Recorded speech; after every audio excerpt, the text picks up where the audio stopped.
उनको लगता था कि हम ही बलवान हैं। जैसे रावण को अहंकार हो गया कि हमसे बलशाली तो कोई है नहीं। और वही प्रक्रिया उन 10,000 राजाओं के अंदर भी हुआ। उनको लगने लगा कि बस हमसे ज्यादा शक्तिशाली सभा में कोई बैठा नहीं है, इस धनुष को तो हम ही तोड़े। अरे महाराज, वो शिव धनुष थी, तोड़ना तो बहुत दूर की बात थी, उस धनुष को हिलाना भी बहुत कठिन था। अब बारी बात, एक राजा जब गया, दूसरा राजा आ रहा है, फिर तीसरा राजा उठकर जा रहा, तिरछी आंखें निहार रहा है, कह रहा हूं देख अब मैं तोड़ कर दिखाता हूं। अपनी ताल ठोकता है, अपनी भुजाओं को ठोकता है और फिर हाथी की चाले से मस्त होकर चलता है।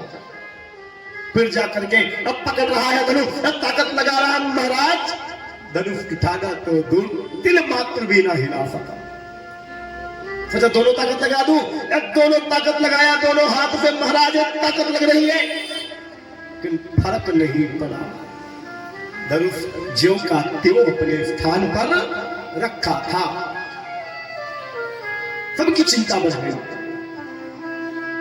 गुरुओं की चिंता। उधर हमारी जानकी मैया खड़ी होकर देख रही थी, उनके मन में भी चिंता, उनके मन में तो एक ही चिंता, क्या राम जी धनुष तोड़ पाएंगे? और उनमें भी था कहीं इनमें से कोई न तोड़ दे धनुष। भाई उनको तो विवाह करना था। अरे तो महाराज अब धनुष तोड़ने की बारी आई। बारी बारी से सब राजा लगे हैं। 10,000 राजा प्रयास कर चुके, लेकिन धनुष कोई भी उठा नहीं सका। उठाना तो दूर महाराज, हिला भी ना सके। उठाना तो बहुत दूर की बात है। अब सोचो, ऐसे बलशाली राजा आए थे भरी सभा में, लेकिन धनुष को कोई भी ना उठा सका, हिला भी ना सका। तब जब सब राजा धनुष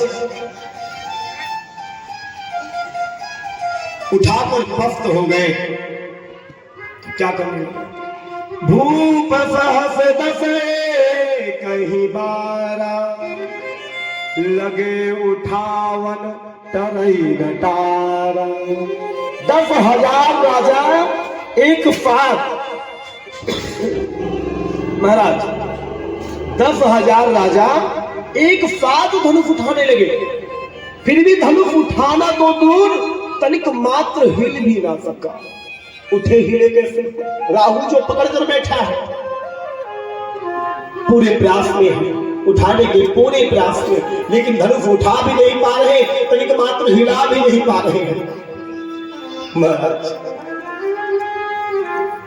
तब राजा जनक क्रोधित हो गए, उठ खड़े हुए, कहा धिक्कार है मुझे, क्या धरती वीरों से खाली हो गई? हमने तो आपको बुलाया नहीं, आप सब स्वयं से आए हो। क्यों? अब कहां गई आपकी वीरता? अभी तो आप बड़ी बड़ी बातें करते हो, हमने ये जीता, अब तो कुछ नहीं दिख रहा। क्या जीता आपने? क्या अब कोई भी यहां पर इतना ताकतवर नहीं जो इस धनुष को उठा सके? राजा जनक दुख व्यक्त किया। तभी सभा में बैठे लक्ष्मण जी अत्यंत क्रोधित, देखा भैया को, भैया कुछ नहीं कर, खड़े हो गए, कहा बस करिए। 5 मिनट में आप कैसे कह सकते हैं इस सभा में कोई ताकतवर नहीं है, कोई वीर नहीं है?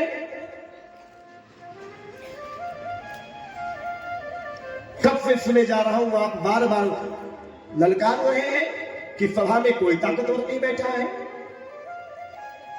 तभी विश्वामित्र जी ने राम को निहारा, राम जी ने लक्ष्मण को इशारा में कहकर बुला लिया। लक्ष्मण, और लक्ष्मण जी राम के पास जाकर बैठे।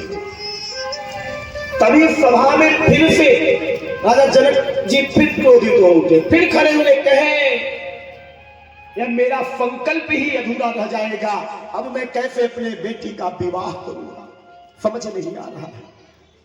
बजा कैसे विवाह करूंगा, समझ नहीं आ रहा मुझे।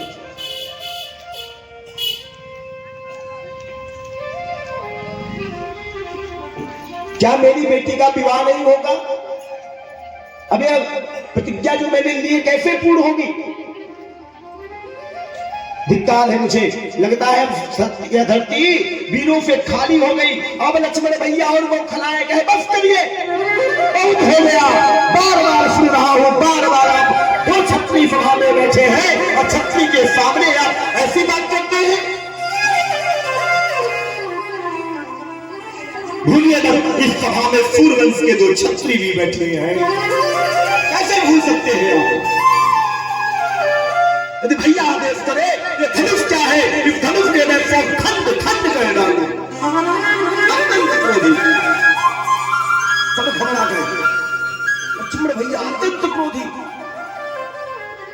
लक्ष्मण की ऐसी क्रोध को देखकर प्रभु मन ही मन मुस्कुरा रहे। हमारा छटकवा तो कमाल के बोलो दबा, लेकिन डरो रहा, तोड़ न दे। भैया एकदम क्रोधी लक्ष्मण जी कि महाराज अभी अगर मेरे भैया का आदेश हो जाए, ये धनुष के मैं 100 टुकड़े कर डालूं, मैं पूरी धरती को गेंद की तरह उछाल सकता हूं। मैं सूर्यवंश का छत्री हूं। राजन, आप सभा में जब छत्री बैठे हो सूर्यवंश के, तो ऐसी बातें शोभा नहीं देती आपके मुख से। राम जी ने मुस्कुराकर लक्ष्मण को इशारा किया, कहा लक्ष्मण आओ, बैठ जाओ। लक्ष्मण जी बैठ गए। अब भैया, अब सभा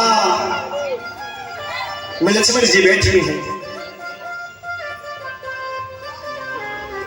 भगवान मुस्कुरा रहे लक्ष्मण की ऐसी सुंदरता को देखकर, ऐसी वाणी को सुनकर। तभी विश्वामित्र जी, विश्वामित्र समय शुभ जानी, बोले अति स्नेहा मैं बानी। विश्वामित्र ने अच्छा समय जानकर, शुभ समय जानकर क्या किया? उठाऊं राम भंजाऊ भवचाप और बेटहूं तात जनक परताप।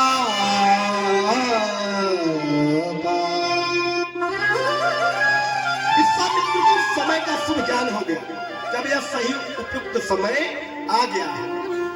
अब राम जी को भेजा जाए धनुष तोड़ने के लिए। इशारा राम, अच्छा भैया। और जब राजा जनक ने 10,000 सैनिकों की क्षमता देखी कि खत्म हो गई है, तो कोई नहीं उठा सकता, तो राहु ने सुना। राहु सोचा अपना तो काम बन गया, और राहु का भुचक्कल हो गया। उसे क्या पता, कभी तो नारायण बैठे हैं लीला करने के लिए। बोलो राघवेंद्र सरकार। अब विश्वामित्र ने सही अवसर जानकर राम जी को इशारा किया धनुष तोड़ने के लिए।